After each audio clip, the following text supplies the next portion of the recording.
Hola, el Todopoderoso les bendiga. Somos GC Internacional y una vez más estamos acá para compartir algo del conocimiento que el Todopoderoso nos ha obsequiado y que, claro, obviamente lo hemos estado buscando también y que queremos compartirlo con cada uno de ustedes siempre.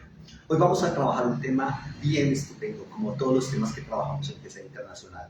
Hoy vamos a trabajar algo a partir de Génesis capítulo 1, versículo 1. ¿Correcto? ¿Se acuerdan lo que dice Génesis 1:1? En el principio creó Dios los cielos y la tierra. Reshit bara Elohim et hashamayim. Muy bien, vamos a trabajar entonces algunos aspectos porque de ese primer versículo se han desprendido una cantidad de temas importantes respecto a quién es Dios, cómo se concibe a Dios y respecto a algunas teorías que hay a favor o en contra de esa existencia y ese actuar de Dios, ¿correcto? Y también hay un segundo elemento y es el elemento de la creación. En ese primer capítulo, versículo 1, en el principio creó Dios los cielos y la tierra. Está Dios y está la creación. Y en cuanto a la creación, también se han construido una cantidad de temas bastante interesantes y que precisamente eso es lo que quiero que trabajemos en este momento. Claro, yo sé que obviamente este concepto de Dios y la creación, pues, y todo lo que es ciencia, ¿no? Tiene varias, digamos, aristas allí dentro de la iglesia y dentro de la comunidad científica, porque hay varias posturas respecto, reitero, a cómo trabajar esa ciencia y ese discurso teológico. Algunos científicos y algunos cristianos también plantean que un diálogo entre unos y otros, entre científicos y teólogos, entre científicos y líderes cristianos sería inútil totalmente, puesto que las conclusiones científicas han invalidado toda intervención de Dios. Ese es un primer grupo que dice, a ver, pero es que un diálogo así, ¿para qué si los científicos han invalidado toda la intervención de Dios como creador? O sea, estamos hablando de las teorías de la creación. Dice Génesis 1, en el principio creó Dios los cielos y la tierra, pero ¿cómo y qué se ha dicho de eso? Es lo que vamos a trabajar en esta mañana, ¿correcto? Y un segundo grupo dice que son por lo general los cristianos fundamentalistas, dicen que, a ver, un diálogo entre los científicos es ocioso, porque dicen ellos los principales científicos están de acuerdo con el evolucionismo ateo. Eso en parte es cierto, pero no totalmente. No todos los científicos son ateos, no. De hecho, aquí tendría que decirle tanto a los científicos por una parte como a los teólogos por otra parte. Muy poca teología y muy poca ciencia te alejará de Dios. Mucha teología y mucha ciencia te acercará a Dios, definitivamente.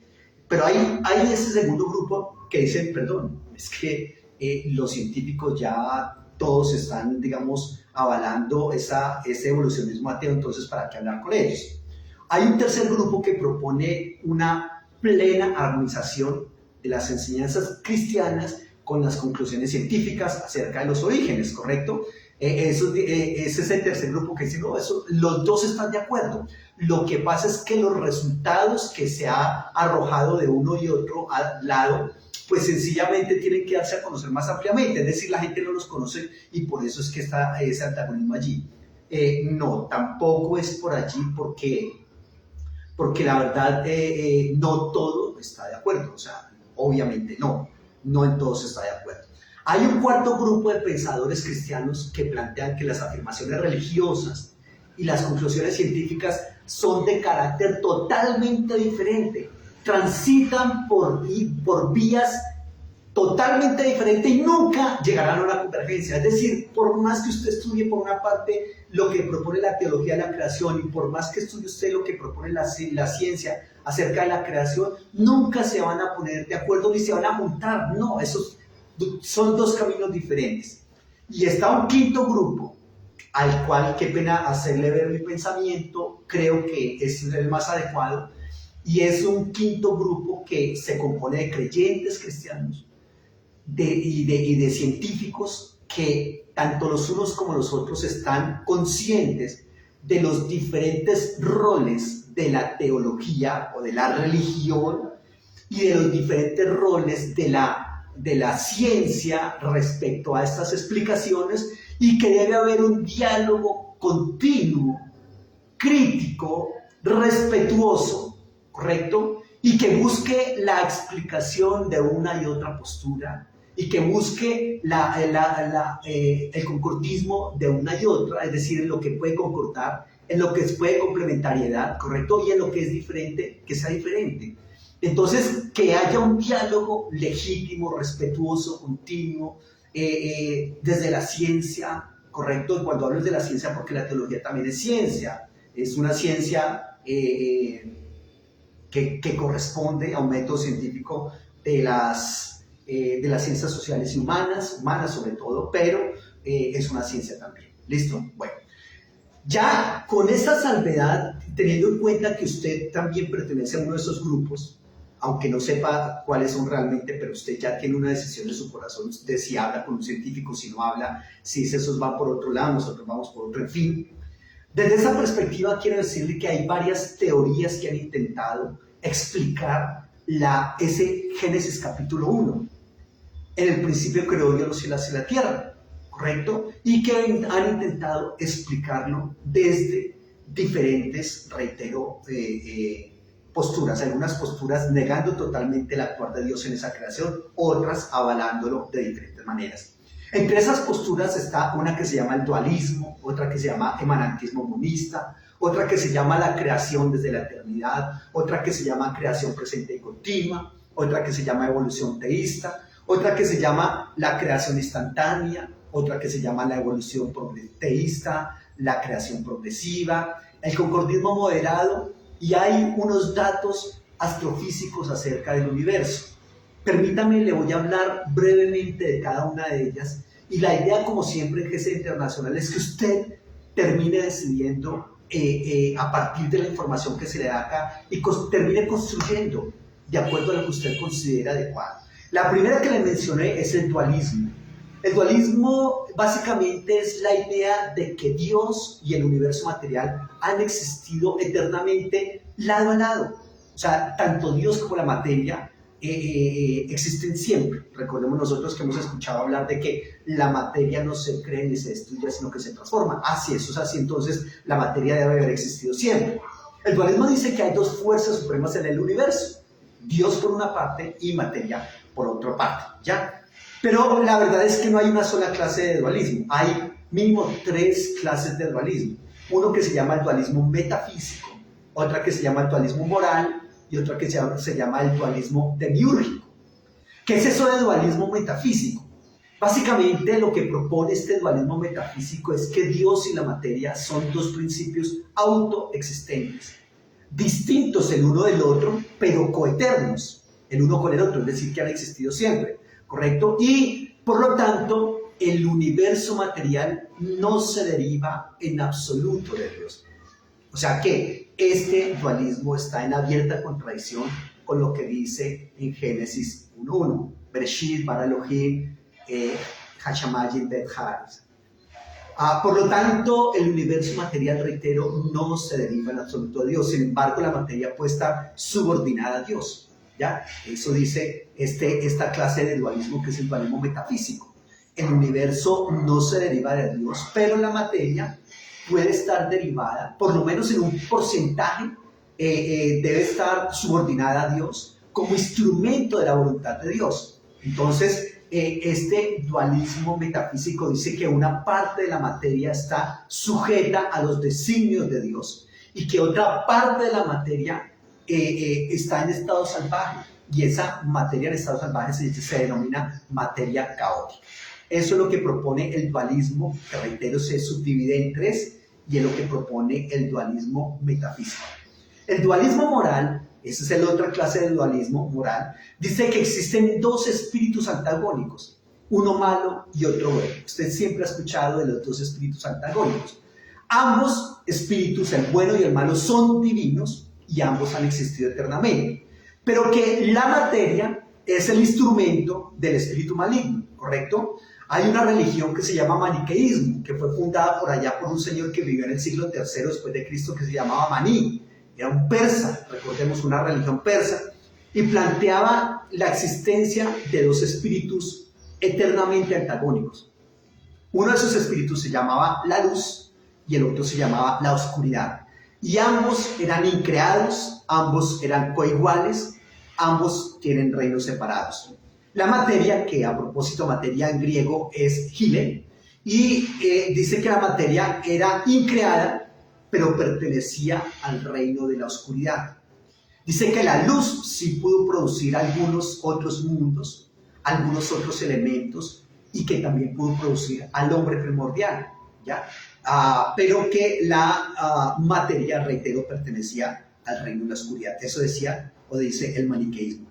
En la religión del Zoroastro, recordarán ustedes Zaratustra, un libro que escribió Federico Nietzsche, ¿se acuerda? Así hablaba Zaratustra. Dice que en el Zoroastro se proponía que existían dos deidades. Una deidad que era el Ahura Mazda, que también era conocido con el nombre de Hormuz, que era la deidad buena, y la deidad mala se llamaba Ahriman. Y la materia en el Zoroastro era vista como pura, es decir, como un producto de Zaratustra, ¿ya? Esto estaría un poco más en consonancia con el Génesis, cuando plantea que todo lo que Dios hizo era bueno en gran manera. Y un tercer dualismo es el dualismo demiúrgico. Está el dualismo, entonces, como les comenté, metafísico, el dualismo moral y el dualismo demiúrgico. ¿Qué propone el dualismo demiúrgico? El demiurgo es el creador para la filosofía, el Dios creador. Entonces el dualismo demiúrgico dice que la materia y todo el universo es obra de un demiurgo. Es decir, pero ese demiurgo, que le dije que era el Dios creador de la filosofía, a su vez fue creado. El demiurgo fue creado por Dios, es decir, un ser secundario subordinado de la creación. Y planteaban que la materia puede o no ser eterna. Según este dualismo demiúrgico, la materia se deriva, reitero, de un creador secundario. Y esta filosofía, obviamente, negaría el señorío supremo de Dios en la creación. Toda esta teoría del dualismo. Y también negaría que la creación resultó debido a la voluntad de Dios y que se debe usar solo para sus propósitos y que debe ser glorificado Dios a través de la creación. ¿Correcto? Este dualismo también está indicándonos que todo lo que Dios hizo es bueno, según Génesis 1:31, y que lo repite muchas veces, y vio Dios que todo lo que había hecho era bueno en gran manera. Entonces allí está ese dualismo. Un segundo aspecto es el emanantismo monista. Reitero, estoy hablando de Génesis capítulo 1, versículo 1. Claro que obviamente la creación está en todo el capítulo 1 y en todo el capítulo 2. Hay dos relatos de la creación, no solamente hay uno, hay dos. Génesis 1 y Génesis 2 es otro relato de la creación. Pero le estoy planteando de algunas teorías que han resultado de este cuento de la creación. ¿Cómo fue que se dio? Algunas, reitero, avalan en cierta medida a Dios, otras lo avalan totalmente y otras están totalmente en contra de Dios, como este dualismo que acabamos de plantear allí. La segunda teoría acerca de la creación es el emanantismo monista. ¿Y eso qué es? ¿Qué significa eso? Según esa posición, el universo es de la misma sustancia que Dios. Es producto de una serie de superabundancias, de emanaciones de la naturaleza o del ser de Dios. Es decir, que en este emanantismo monista todo es Dios. Este emanantismo monista lleva mucho al ser humano a una cosa que se llama panteísmo. Después les hablaré en otra enseñanza de ese panteísmo. Pero este emanantismo monista significa que todas las cosas llegaron a ser mediante un, ojo con esta palabrita que utilizan ellos, descascaramiento de Dios. Eso de descascaramiento es, usted tiene frijol, arveja, que viene en su fundita, ¿no? En la cáscara, en la vaina. Se llama eso, ¿correcto? Es como si hubiera esa funda, esa cáscara donde viene el frijol, la arveja, y entonces de allí de lo que sale, es creado todo. Es como si Dios se hubiera descascarado y entonces aquello que resulta, ese descascaramiento da como resultado el universo. Dios crea el universo de sí mismo, pero lo crea distinto a sí mismo, dice este emanantismo. Lo crea para sus criaturas, se lo da a sus criaturas y lo hace para que les pertenezca. Este emanantismo monista tiene algo bastante importante, y es que usualmente se habla desde que Dios creó a partir de la nada. Se habla de una creación ex nihilo. El término bara, Breshit bara Elohim et Hashamayim ben Haaretz. Eso dice Génesis 1:1 en el hebreo. Allí está el término bara. Bara, dice, es una creación ex nihilo, se propone la teología. Ex nihilo significa una creación sin tener materia prima preexistente. ¿Correcto? Y entonces el emanantismo monista dice, no, Dios no hizo una creación ex nihilo. Dios crea a partir del amor. El amor es esa materia y ese sentido desde el cual Dios trabaja, esa parte. Todo eso lo propone Emanuel Swedenborg. El emanantismo, reitero, muchísimas veces lleva al panteísmo. No voy a hablar del panteísmo hoy porque se me alargaría mucho este cuento y ya está muy largo con todo lo que les quiero decir hoy. Entonces, en otra ocasión, quizás en 8 días les hablaré de esas otras posturas. Hoy les estoy hablando de las teorías acerca de la creación del universo. Es posible que de hoy en 8 días le hable acerca de las teorías acerca de Dios como tal. Cómo se ve a Dios, si es que se ve, o cómo se niega a Dios. Ya, pero hoy estamos hablando de las teorías de la creación. Una tercera teoría que les mencioné es la creación desde la eternidad. ¿Qué significa eso, que creación desde la eternidad? Que significa que sencillamente la creación fue un acto de Dios en toda la eternidad. En toda la eternidad, es decir, desconecta a la creación del comienzo del tiempo y tiende más bien como hacia el dualismo. Es decir, recordemos que les decía que el dualismo era que la materia había existido o coexistido con Dios desde siempre, ¿correcto? Entonces esta creación desde la eternidad tiene como una tendencia hacia el dualismo, ya que postular un proceso eterno de creación, pues obviamente equivale a decir que la materia es eterna. En esta postura de la creación desde la eternidad, se dice que la materia es eterna, pero que fue creada. Eso es un concepto allí que viene desde los griegos un poco complicado. Fue creada de algún modo o por Dios o por una deidad, ¿ya? Es decir, que sí realmente tuvo un principio de creación, pero que fue creada por Dios o por otra divinidad. En esta misma corriente se habla también de una creación de unos seres espirituales generados por Dios. Pero esos seres espirituales eran inestables y fueron separados de Dios y se diversificaron y se encarnaron en nuestro mundo material, que no es eterno. Usted recordará que siempre está ese concepto de bueno, y entonces esos demonios, Satanás, ángeles, etcétera, los ángeles caídos, ¿de dónde viene eso? Y siempre se ha tenido como la idea de la rebelión y todo ese asunto, ¿correcto? Entonces este concepto de la creación desde la eternidad tiene como esa tendencia de proponer que Dios había también creado esos seres espirituales, correcto, pero que eran inestables y que fueron separados de Dios y que vinieron y se diversificaron y se encarnaron en nuestro mundo material. La cuarta teoría que les mencioné se llama teoría de la creación presente y continua. Esa teoría de creación presente y continua considera el universo de instante en instante como resultado de una nueva creación divina. Es decir, aquí en esta creación presente y continua es que el universo como que se crea y se destruye, vuelve, se crea, vuelve, se destruye, vuelve, así permanentemente. Es una creación continua y el proceso básicamente en esa creación continua se segmenta en unidades momentáneas, de tal manera que la continuidad se ve amenazada. Es decir, de pronto una especie, un animal, etcétera, de un momento a otro ya deja de existir, ¿correcto? Porque es un proceso, reitero, continuo, en el cual se va creyendo, destruyendo, creyendo, creando, destruyendo, creando, destruyendo, etcétera. Entonces, este punto de vista sostiene que el universo, reitero, continuamente está dejando de ser y que Dios continuamente lo llama a la existencia. Eso es lo que se conoce, reitero, como creación presente y continua. Aquí yo estoy planteando eso. Usted tomará la decisión de cuál trabaja. Hay otra cosa que se llama la evolución atea. La evolución atea sostiene que el universo, incluyendo todas las formas de vida, han surgido sin la necesidad de una agencia divina.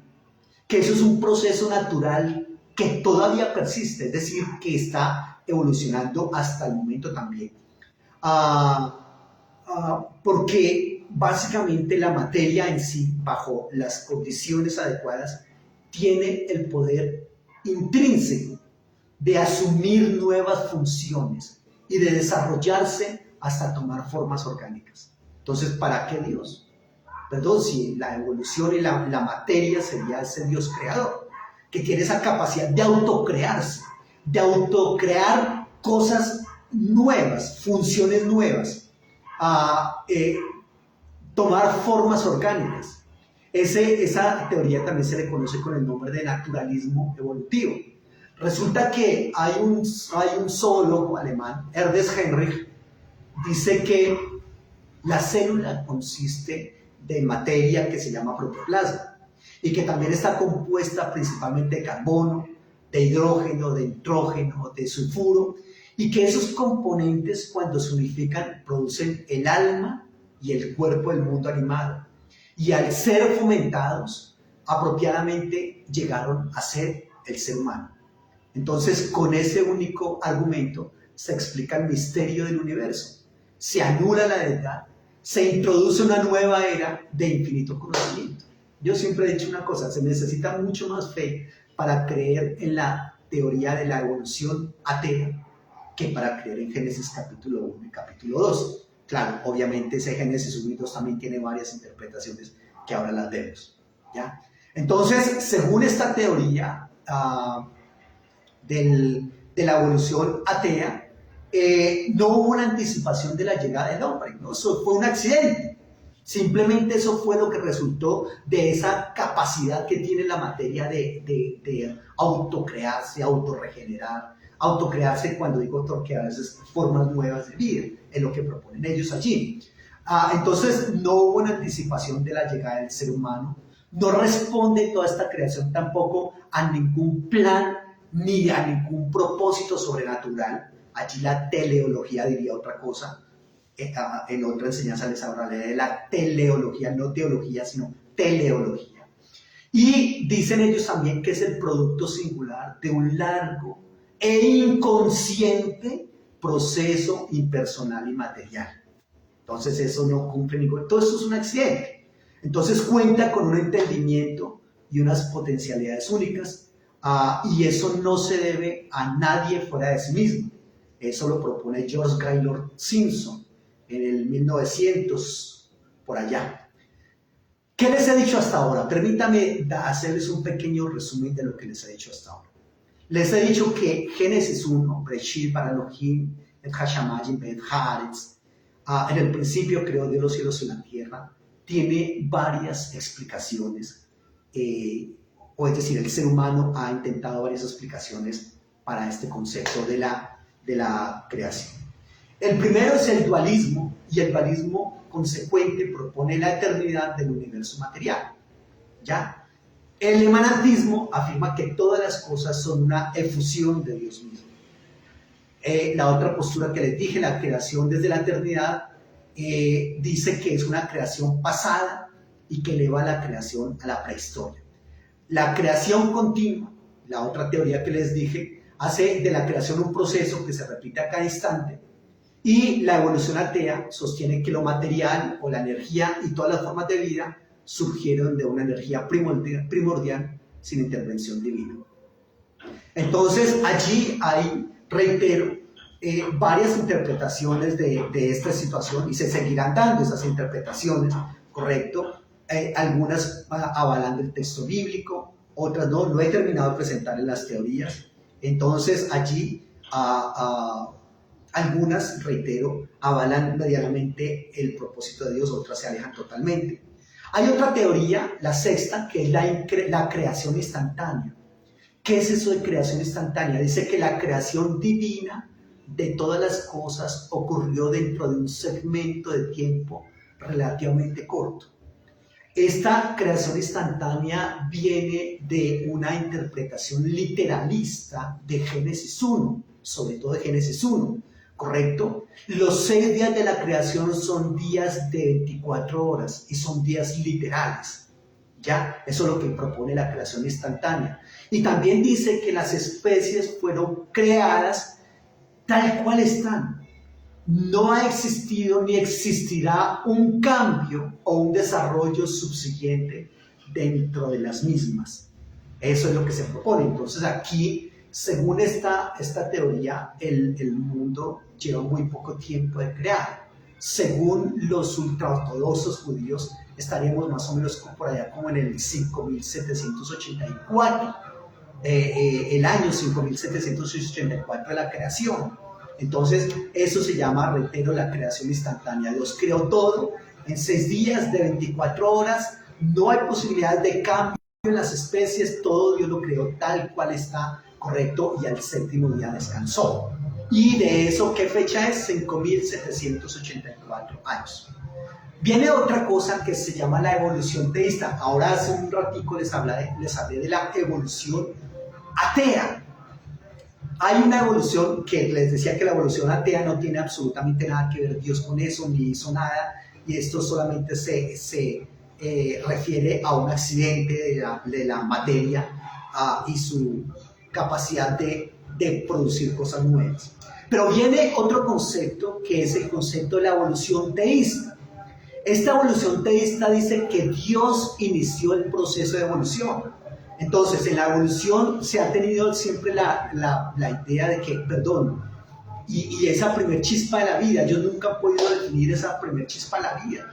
¿Qué fue lo que algo inerte comenzara a tener vida? La evolución teísta les da esa respuesta, pues fue Dios. Dios es el que da ese primer, comienzo, ese inicio del proceso de la evolución, pero se apartó para ser un creador emérito, ¿ya? Entonces, respecto a la naturaleza física del hombre y la creación del hombre, dice que la naturaleza física del ser humano es un producto del proceso evolutivo, pero la naturaleza espiritual de Adán es una creación especial de Dios.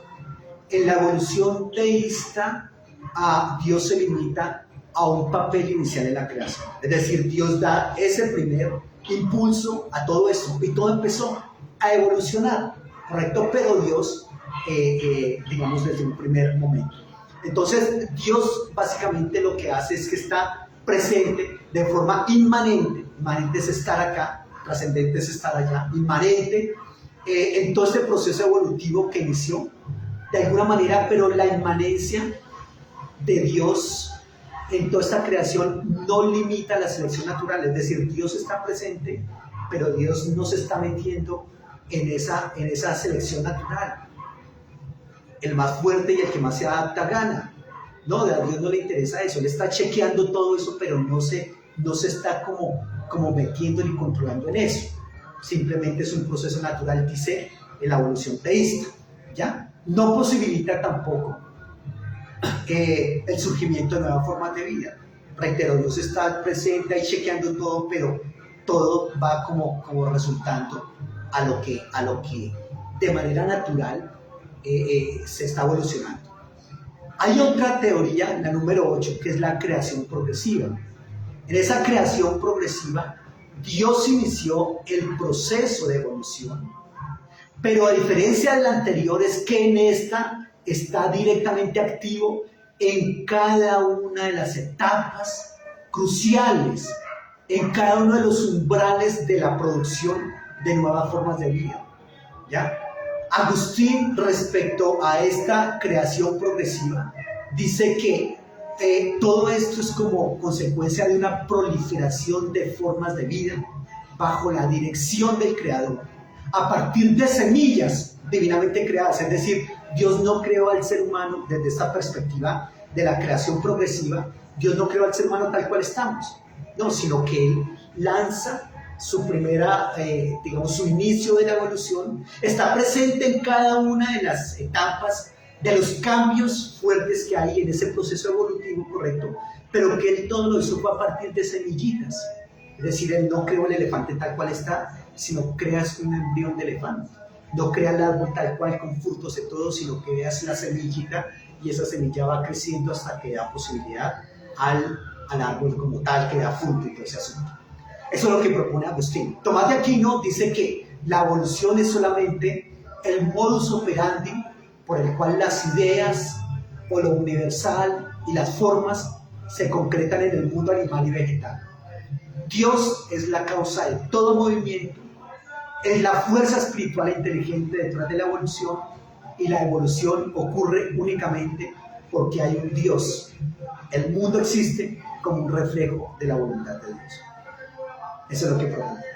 Hay otra teoría, la novena, que les estoy mencionando y les estoy diciendo así grosso modo todas. El concordismo moderado.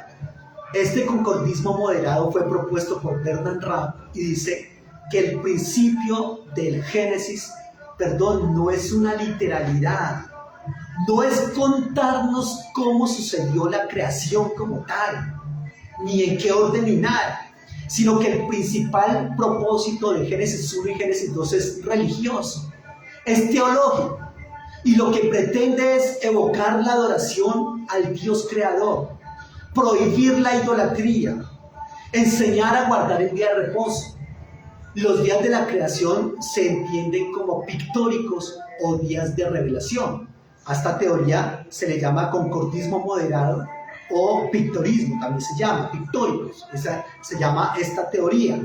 Aquí básicamente lo que propone este personaje, Bernard Rapp, dice que la interpretación no debe ser cronológica, sino temática, que es un texto de carácter precientífico, que la Biblia no es un texto científico.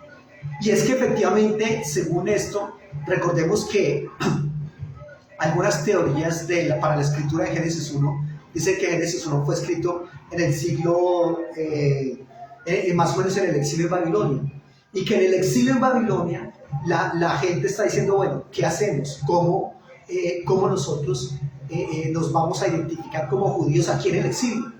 Y entonces ellos dicen, ya sabemos, 3 maneras: guardar la ley, circuncidarse y guardar el sábado como día de reposo. Espectacular.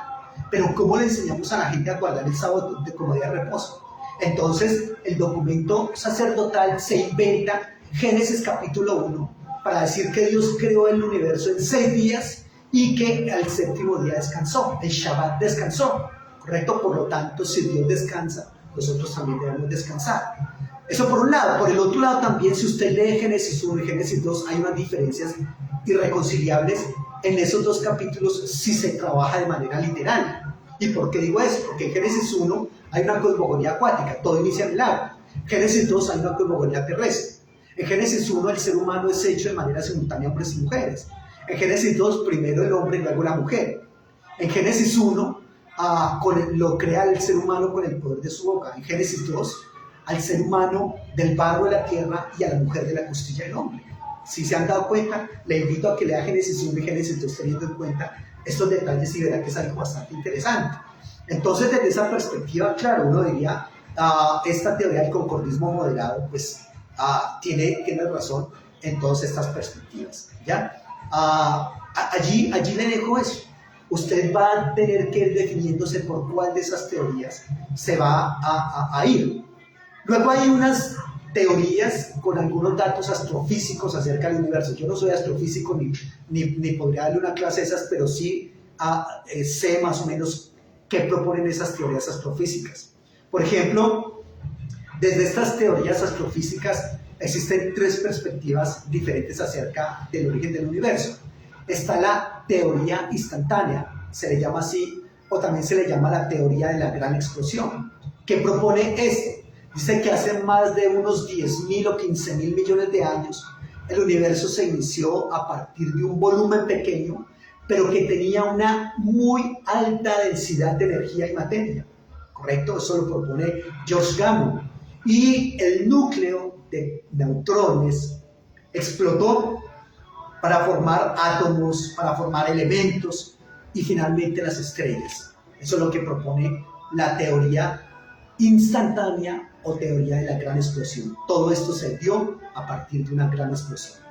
También está la teoría del estado estable del universo.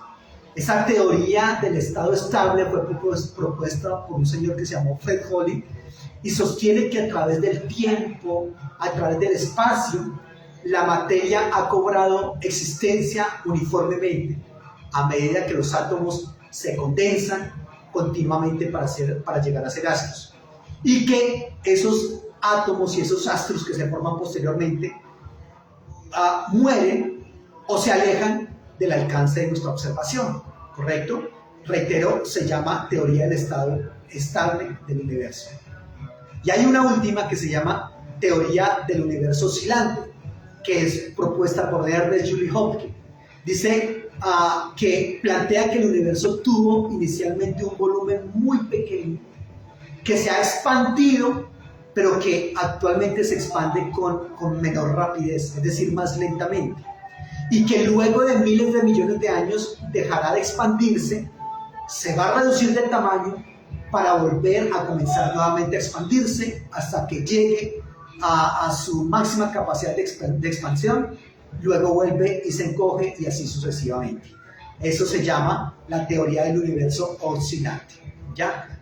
Entonces, allí nosotros tenemos que tener en cuenta, reitero, por cuál nos vamos de esa teoría. Ahora, la geología propone, la verdad, que la Tierra no tiene miles de años, como proponen algunos exégetas y algunos grupos cristianos, sobre todo conservadores. Porque, reitero, para el año judío, el Rosh Hashanah se da el 5784, ahorita el septiembre, el 15 de septiembre de 2023. Para ellos se da el año 5784, es decir, la Tierra tiene 5784 años de creada, reitero, según algunos que toman literalmente el Génesis capítulo 1, ¿ya? Pero entonces la geología dice, en un momento, la Tierra no es tan joven, la Tierra tiene miles y millones de años. Algunos hablan de 15.000 millones de años, otros 10.000 millones de años, otros 6.000 millones de años. Eso es muchísima cantidad de tiempo. Y ahí surge lo que nosotros conocemos como los famosos eones, eras, periodos o sistemas y épocas. Recordarán ustedes, eones como el jádico, como el arcaico, como el protezoico, o eras como la enoárquica, paleoarcaica, mesoárquica, mesozoica, cenozoica, paleozoica, etcétera, etcétera. O periodos como el Trifásico, el Tirásico, el Jurásico, el Cretácico, etcétera. Y todo eso que usted ha escuchado allí. ¿Ya? Que dicen, no, la Tierra no tiene 5.000 años, eso tiene muchísimos miles de millones de años. Bueno, de todas maneras, usted tiene que tomar una postura de eso. ¿De qué depende la postura que usted va a tomar frente al origen de la creación? Depende de muchas cosas. Primero depende de la idea que se tiene de Dios. ¿Qué o quién es Dios para usted? ¿Existe un Dios o no existe un Dios? Si para usted existe Dios, entonces tuvo que tener algo que ver en la creación. Si para usted Dios no existe, pues olvídese. Entonces usted elegirá, qué sé yo, me imagino que una teoría del dualismo o una teoría de la creación atea, de la evolución atea, en fin. ¿De qué más depende la postura que usted escogerá frente al origen de la creación? De la relación que usted tiene con la divinidad. Porque la primera era de que si usted cree que Dios existe o no. La segunda es de la relación que se tiene con la divinidad, porque hay gente que dice, no, yo sé que Dios existe, pero él por allá y yo por acá. O sea, a ver, Señor, usted por allá y yo sigo mi camino. También depende de un aspecto interesante, y es del nivel intelectual que nosotros tenemos. Porque ya trabajar, por ejemplo, una teoría como las teorías astrofísicas y todo ese asunto, bueno, hay que saber, hay que meterse, hay que investigar. Entonces también la postura que se escoja frente al origen de la creación depende del nivel intelectual que nosotros tenemos. Depende del nivel de conocimiento científico que nosotros tenemos también, porque todas estas teorías tratan de dar una explicación del universo o llenar esas teorías del comienzo del universo. Y también tiene que ver con algo muy importante, ya si usted es cristiano, de la teoría de inspiración bíblica que usted maneja, porque si para usted la Biblia es una teoría de inspiración verbal con inerrancia, muy seguramente va a terminar diciendo que la creación fue en 6 días de 24 horas y hace 5.784 años y para de contar.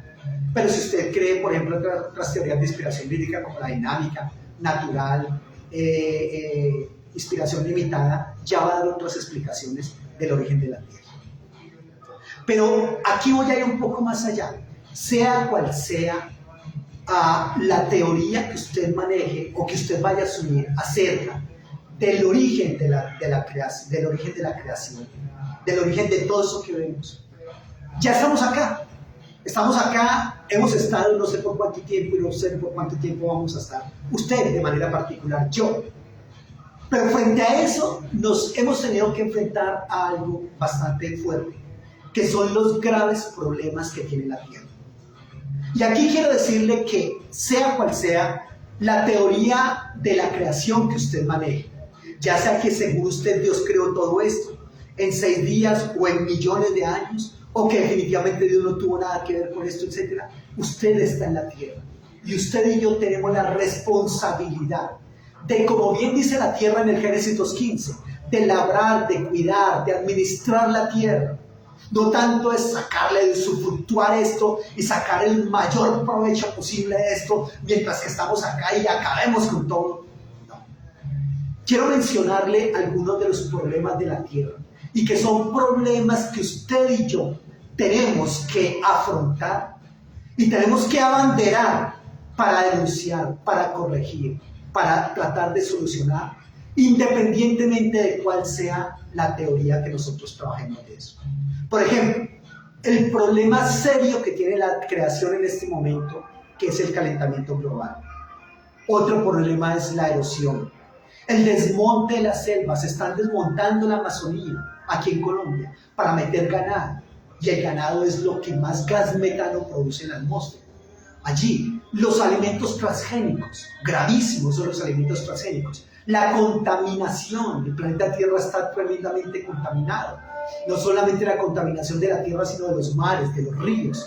La pérdida de la biodiversidad. ¿Cuántas especies se están perdiendo permanentemente porque nosotros los seres humanos vamos y dañamos y alteramos esos ecosistemas? La elevación del nivel del mar. El mar está creciendo, el mar está subiendo y muchas ciudades costeras van a desaparecer. La sobrepoblación del mundo, 7.000 millones de personas y contando.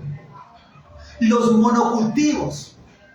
Esos monocultivos son un veneno. Los monocultivos traen esterilización de la tierra, traen desabastecimiento, desempleo, traen erosión de la tierra. El monocultivo es un veneno que hay. Aquí en el Valle del Cauca está la caña de azúcar, en otras partes está el arroz, en otras partes, como en el Cauca es Smurfit Kappa, una multinacional, siembra y siembra y siembra para hacer papel y cartón, ¿correcto? En fin, todo lo que es monocultivo es tremendamente nocivo para la tierra. Las sequías. Mire, este clima está tremendamente loco en la actualidad. Los famosos residuos sólidos en la antigüedad se les llamaba eso basuras. Ya no se le puede llamar basura, ahora se le llama residuos sólidos. El asunto es que esos residuos sólidos están inundando el planeta. Los residuos sólidos, no solamente de los componentes de los alimentos que nosotros consumimos, sino de la tecnología, de la moda rápida. La tierra está inundada de basura producida por nosotros los seres humanos, los plásticos. ¿Cuánta la famosa isla flotante de plástico en el mar? Ya, por otro lado está el derretimiento de los polos, la disminución de las fuentes de aguas. Quiero decirle una cosa, usted y yo tenemos una teoría de la creación. ¿Cómo nosotros creemos que fue la creación? Aquí le dije más o menos de 10 teorías diferentes, así a grosso modo, ¿correcto? Pero sea cual sea la teoría de la creación que nosotros tengamos, tenemos que prestarle atención a estos a estos problemas tan serios que tiene la creación y decir, esto no puede seguir así. Abandere uno de esos problemas que le mencioné. Denuncie, anuncie y haga lo posible por cuidar esta generación, esta creación. Como dice Génesis 2:15, reitero, que el ser humano está puesto para labrar y cuidar la creación. Allí le dejo. ¿Qué estás haciendo para cuidar esta creación? ¿Qué estás haciendo? ¿Correcto? Porque a veces nos quedamos en la primera parte de esto, que es definir, muy importante por cierto, definir cuál es la teoría de creación que voy a asumir para mi vida. Pero más que eso, independientemente de esa teoría, tenga en cuenta que usted y yo tenemos que estar trabajando esta parte de la creación, ¿correcto? ¿Con cuál de ellas se queda? ¿Y cómo es que va a cuidar esa creación en la cual nosotros estamos viviendo, que es nuestra casa y que no hay otra casa como esta? Entonces, que el Señor nos guíe, que el Señor nos ayude y que terminemos diciendo, finalmente voy a abanderar este proceso a favor de nuestra creación, porque no podemos sencillamente seguirla destruyendo. Padre Todopoderoso, en tu presencia estamos para alabar y bendecir tu nombre, para darte honra y gloria, Señor. Decimos, aquí estamos, Señor. Gracias por la creación que nos has dado, Señor. Para los que creemos que fuiste tú quien la hizo, gracias te damos, Señor. Pero reconocemos, Dios de la gloria, que la tierra, Señor, está bajo maldición a causa de nuestro pecado original, Señor. Guíanos, Dios de la gloria, a hacer tu voluntad. Abanderar, Señor, todos esos procesos que la tierra tiene, Señor amado, y que la están dañando permanentemente. Y guíanos, Señor, para poder hacer de la mejor manera, Dios de la gloria, una creación, Señor, que entendamos que es un préstamo de nuestros hijos, que no es la herencia, Señor, que es un préstamo de ellos y que tiene que tener un lugar donde vivir, donde también disfrutar de su vida plenamente. Gracias también por esa promesa de la tierra milenial, allí donde tú, maravilloso Dios, darás, Señor, una restauración de todas las cosas, Señor. Pero no por eso nosotros debemos dejar en tus manos toda esa restauración. Nos corresponde a nosotros también hacer lo que estás esperando que nosotros hagamos. Perdónanos, Señor amado, por destruir esta tierra, que no nos ha costado nada hacerla y que ni siquiera queremos cuidar. Ayúdanos, Dios de la gloria, a ser gente pensante, inteligente, a entender, Señor, todo este ecosistema, toda esta biodiversidad, y que todo esto es un engranaje perfecto, Señor, y que como tal debemos conservarlo y restaurarlo para tu gloria y honra. Amén. Muy bien, somos GESA Internacional, somos una institución de educación virtual bíblico-teológica y siempre estamos acá con enseñanzas de lo que el Todopoderoso nos ha regalado. Ahí le dejamos esta enseñanza acerca de la creación y sus teorías. El Señor le bendiga, el Señor le guarde, estamos en contacto. Un abrazo y recuerde que GESA Internacional somos todos.